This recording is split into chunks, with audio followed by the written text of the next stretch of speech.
Computer. Look at me doing this. All right, with that in mind, our monthly theme, of course, is the view from here. Our contemplative meditation will be conducted by Claudia with wonderful background music by Jackson. I'm cleaning the microphone for you, Claudia. There we go.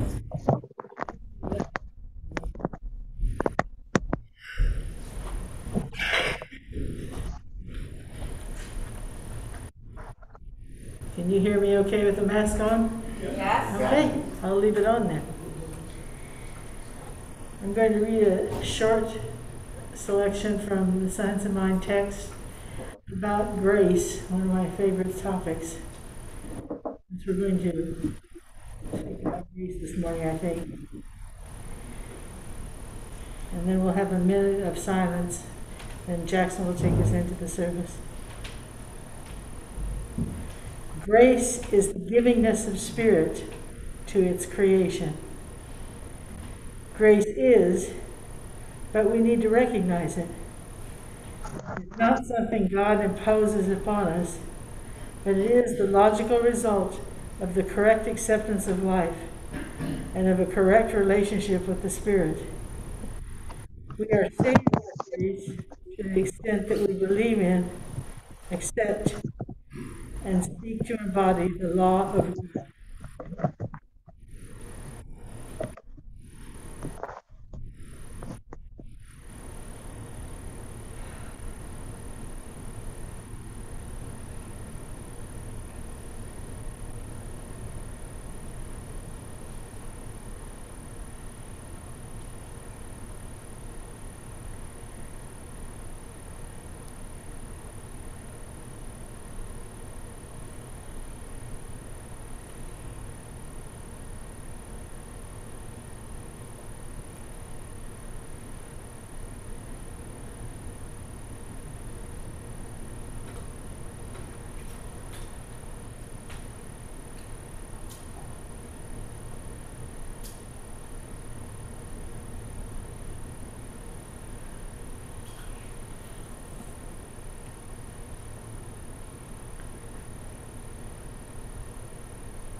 We gather here as one, each in his own journey, each in his or her own life,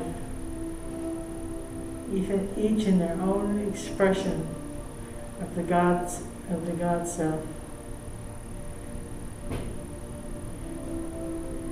We see the world through the eyes of the Spirit, and we feel the world through the gift of grace. I know that each of us is glad to be here, and we welcome each other. And I know that each person here is willing to give whoever they are to this service, so it will be complete for each person. And so it is.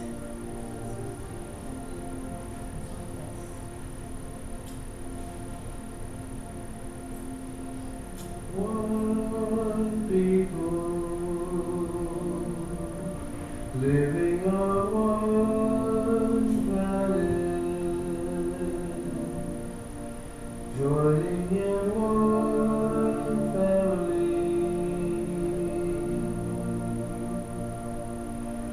We are all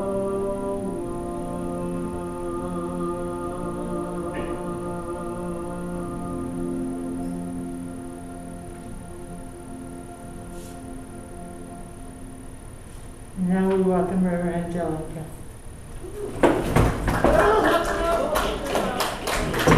As I trip over my Slide this thing over a little bit. Looks like it's just on the edge. side right over. It's right here. Oh, Better. good. Good morning, everyone.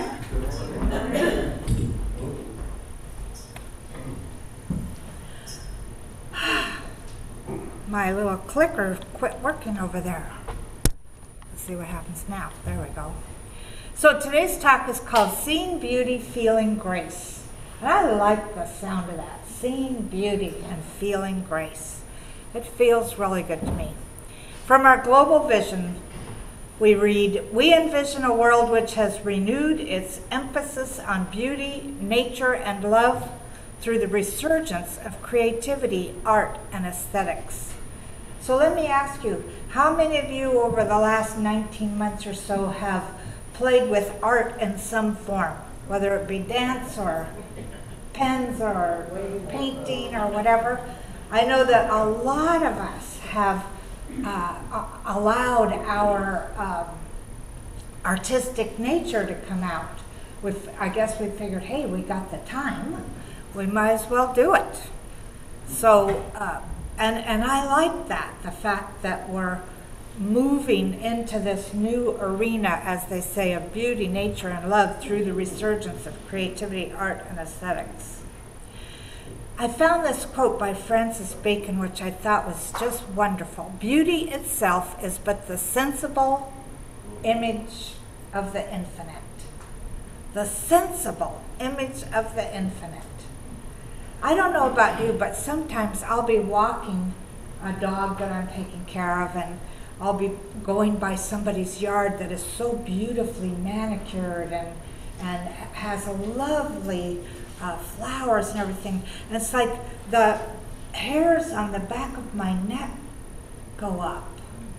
Or if I'm sitting at our symphony and the music is so gorgeous, the hairs on the back of my neck go up. And when I first read this, I thought, the sensible image. Sensible sounds to me like no flourish or flare in a way, and yet maybe flourish and flare is the sensible image of the universe, or the infinite. Maybe we just have allowed ourselves to think that sensible, at least for myself, means mundane, or just so, just no flash, no flare. And yet when you really think about it, and you read any of the stories, whether they're in just about any scriptures, God always has flash and flare and creates beauty absolutely everywhere it is. So I have a story I want to read to you, and a pretty picture to look at while I do it. There's a story of a woman named Carolyn who called her mom several times to say, "Mother, you must come see the daffodils before they're over." Her mother wanted to go, but it was a 2-hour drive from Laguna to Lake Arrowhead. "I'll come on Tuesday," she promised a little reluctantly on her third call. Next Tuesday dawned and it was cold and rainy. Still, she had promised, so she drove there. When she finally walked into Carolyn's house and hugged and greeted her grandchildren, she said, "Forget the daffodils, Carolyn. The road is invisible is invisible in the clouds and the fog, and there is nothing in the world except you and these children that I want to see bad enough to drive another inch." Her daughter calmly smiled and said, "We drive in this all the time." "Well, you won't get me back on the road until it clears, and then I'm heading for home," her mother said. "Oh, Her daughter says, I was hoping you'd take me over to the garage to pick up my car. How far do we have to drive? Just a few blocks, Carolyn said. I'll drive. I'm used to this. After several minutes, her mother had to ask, where are we going? This isn't the way to the garage. Oh, we're going to the garage the long way, Carolyn smiled, by way of the daffodils. It's all right, Mother, I promise. You'll never forgive yourself if you miss this experience. After about 20 minutes, they turned onto a gravel road and saw a small church. On the far side of the church was a hand-lettered sign that read Daffodil Garden. They got out of the car and followed the path. Then, when they turned the corner of the path, the mother looked up and gasped. Before them lay the most glorious sight. It looked as though someone had taken a great vat of gold and poured it down over the mountain peak and slopes. The flowers were planted in majestic, swirling patterns, great ribbons and swaths of deep orange, white, lemon yellow, salmon pink, saffron, and butter yellow. Each variety was planted as a group, so that it swirled and flowed like its own river with its own unique hue. There were 5 acres of daffodils. Who has done this? The mother asked her daughter. It's just one woman, Carolyn answered. She lives on the property, and that's her home, and pointed to a well-kept A-frame house that looked small and modest in the midst of all that glory. They walked up to the house, and on the patio there was a poster. Answers to the questions I know you are asking, was the headline. The first answer was a simple one, 50,000 bulbs. The second answer was, one at a time by one woman, 2 hands, 2 feet, and very little brain. The third answer was, began in 1958. For the mother, that moment was a life-changing experience. She thought of this woman she had never met, who more than 40 years before had begun one bulb at a time to bring her vision of beauty and joy to an obscure mountaintop. Planting one bulb at a time, year after year, she had changed the world. She had created something of ineffable magnificence, beauty, and inspiration. It makes me sad in a way, her mother said to Carolyn. What might I have done if 40 years ago had given myself to something one bulb at a time? Just think what I might have been able to achieve. Her daughter looked at her, smiled, and said simply, begin today.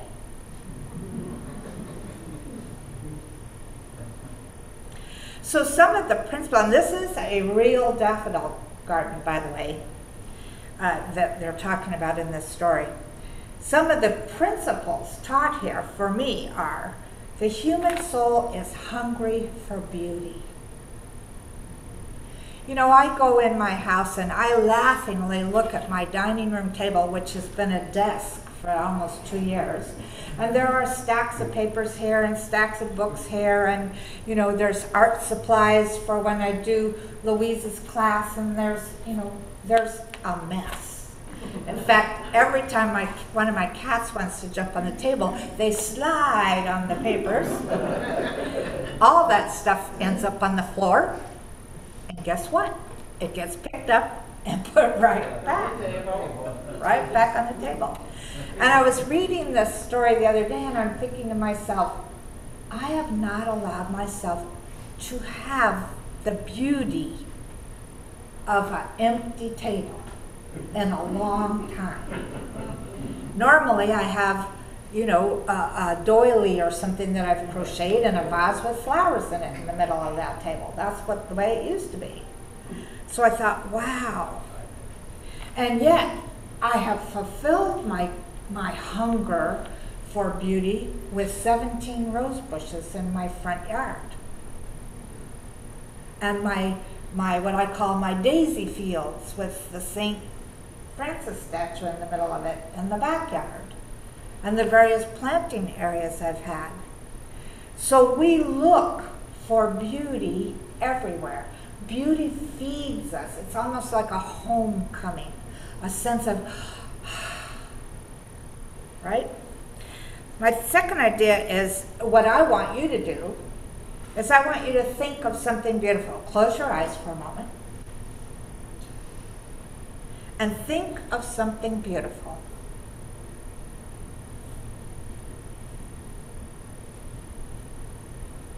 And let yourself just revel in that idea of beauty.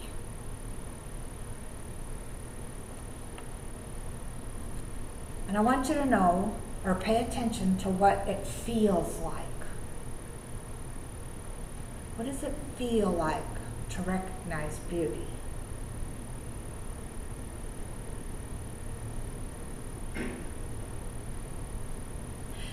The feeling can be with you every moment of your life. You can open your eyes. So when I looked at that cluttered dining room table, and I'm playing with this idea, how do I see beauty in this? A memory flashed on me. Years and years ago, my sister gave me a little plaque, a little stained glass plaque that said, "Perfectly kept house as a sign of a misspent life." So I thought, boy, here's my life right here, my vocation. And I love it. And so this mess is beautiful. And I still want to clean it up. So what I know is that when we allow ourselves to awaken to the call of beauty, we become aware of new ways of living in our world. We begin to notice beauty in little things. One of my cats was sitting staring at the wall, and I was watching a TV show, and I was staring so intently that it distracted me, and I looked over there. What is she looking at? And I couldn't see anything, so of course I had to get up and go look. And there was a little tiny bug on the wall, little tiny spider. And because I had been working on this talk, I thought, this is beautiful. This spider is beautiful. Think about how it's made. Its body, its legs, everything that it is and has, it makes it a perfect spider. I was glad it wasn't a big one. So one of the things I know in thinking about this idea of beauty is that if you know who you are in truth, and who you are is God in form, and what is God? It's a creative energy. We think of God as the creator. So we in turn are creators as well. And so if there's a part of you that really wants to be a creator, let yourself do it in whatever way you might want to. So there's seeing beauty. And feeling grace. We heard a little bit about grace already from the definition of the science of mind, and I took 2 pieces out of there for this morning. Grace is the givingness of spirit to its creation. It's the givingness. The logical result of the correct acceptance of life and a correct relationship to spirit. I think that those of us that were raised in a more Christian denomination began to think of grace as something that you had to work really hard to get. God's grace was something you had to work really hard to get. And myself, being raised in Catholic school, didn't matter how much you worked, you'd never get there. And now in the science of mind, we learn that grace is just given. It's absolutely given to us. And so grace means there's nothing you could do to make God love you more, and there's nothing you could do to make God love you less. So that thing that you are, that creative energy, that spirit of the divine, It's going to love you, love its own creation, no matter what. Doesn't matter what you did when you were a child. It doesn't matter what you did 5 minutes ago. It's just going to love you and love you and love you and love you, like Jesus said, or like Jesus experienced in his baptismal experience was, "This is my beloved in whom I am well pleased." You are the beloved in whom God is well pleased. I mean, after all, the universe became you to experience life as you. And a book title just flashed through my mind that was written by a friend of mine who's a minister up in Calgary, Canada. It's called Giving God a Good Time. I hope we're giving God a good time.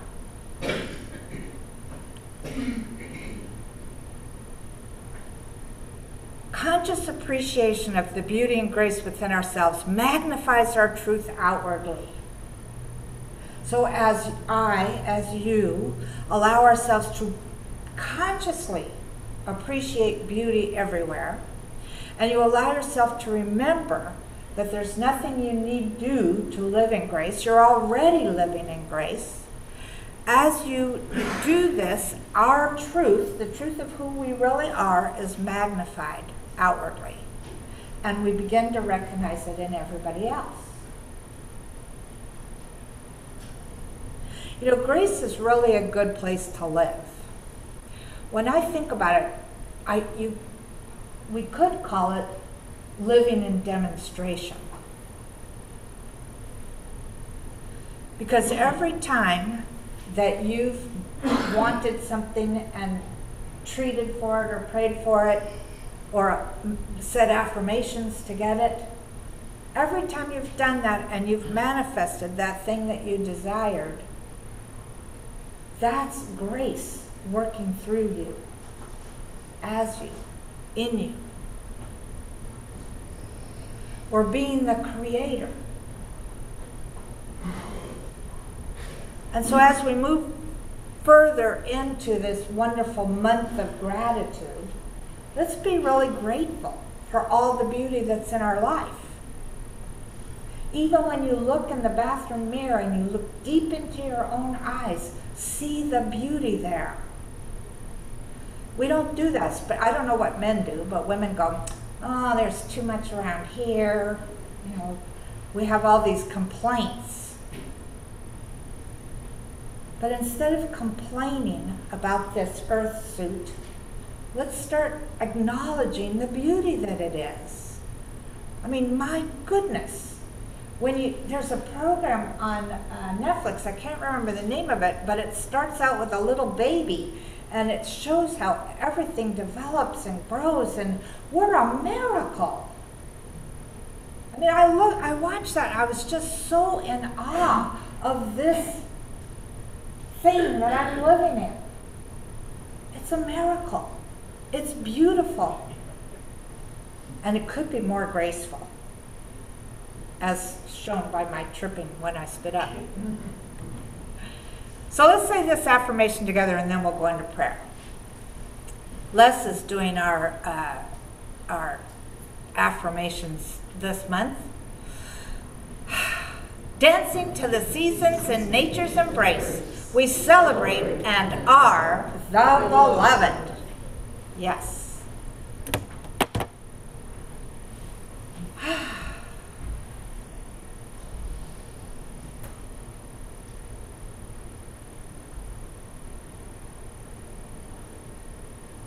How grateful I am to know that there is only this one life, this God life, this divine energy that is moving in, through, and as us all the time, that is us.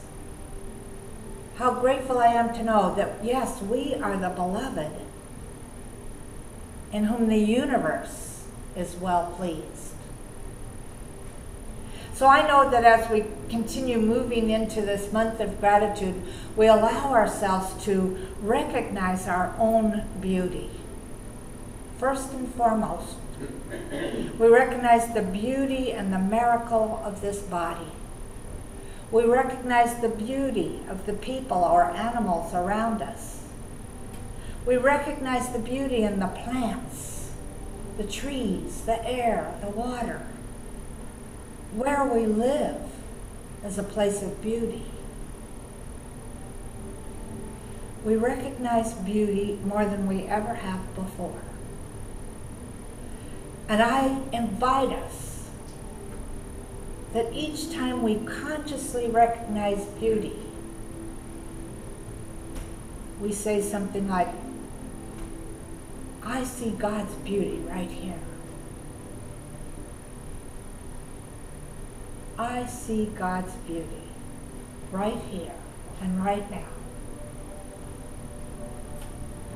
I see God's beauty with every fiber of my being. And as I feel what the recognition of beauty feels like, my whole body becomes alive.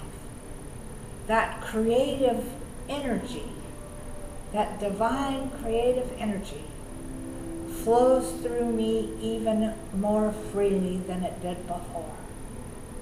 And how wonderful this is.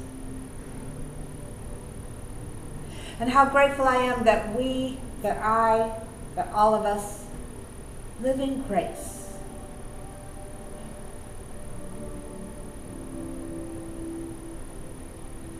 We allow the grace of God to nourish us, to comfort us, to bless us every moment of our day. And in turn, we acknowledge it. How grateful we are for being who we are, living where we live, doing what we do, thinking what we think, tasting, touching, feeling, hearing. All of this we're grateful for. So I know for each one of us this week as we move along this wonderful spiritual path called life, that we see beauty and feel the grace of God absolutely everywhere. And so I release these words into divine law, knowing that they are already done. And so it is.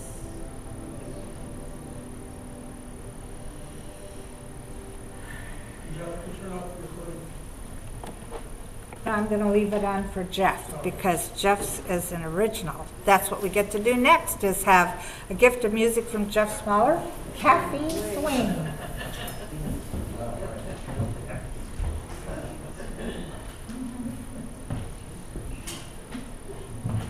Get dressed here.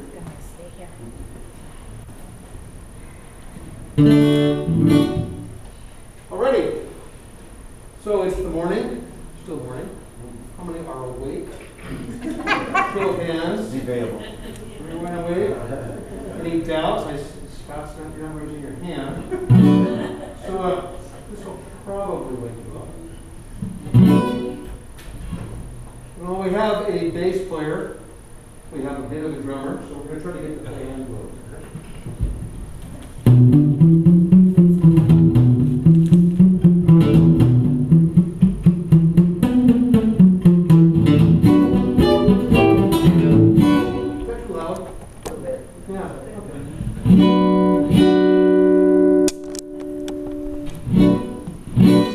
Take 27, right? All right.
you very much. That was great.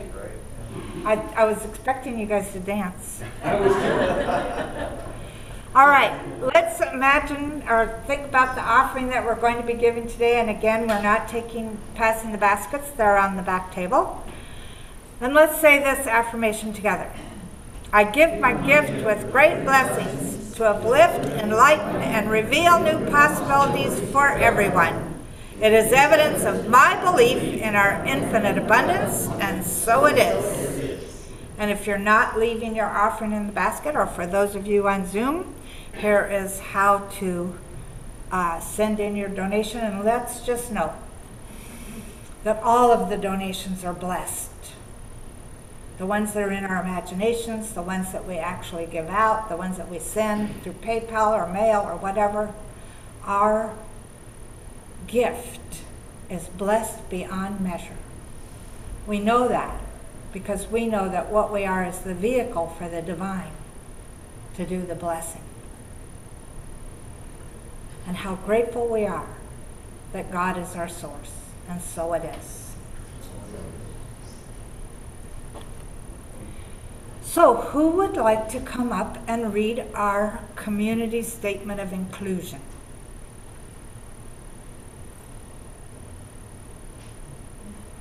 Go for it. Donna's going to do it for us. Let me move this up a little bit so you can see all the words.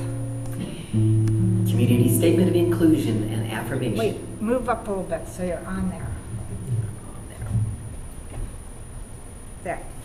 We, the Eureka Center for Spiritual Living, are a community that celebrates diversity, fosters inclusion, champions inner work, and creates space for brave, vulnerable conversations. We are a community that honors the unique emanation of God that each person embodies and advocates with people for human rights and dignity for all. We are a community that blesses each other, sees sacredness in all life, remains learners and listeners, so that we may grow together, and understands that oneness is not sameness.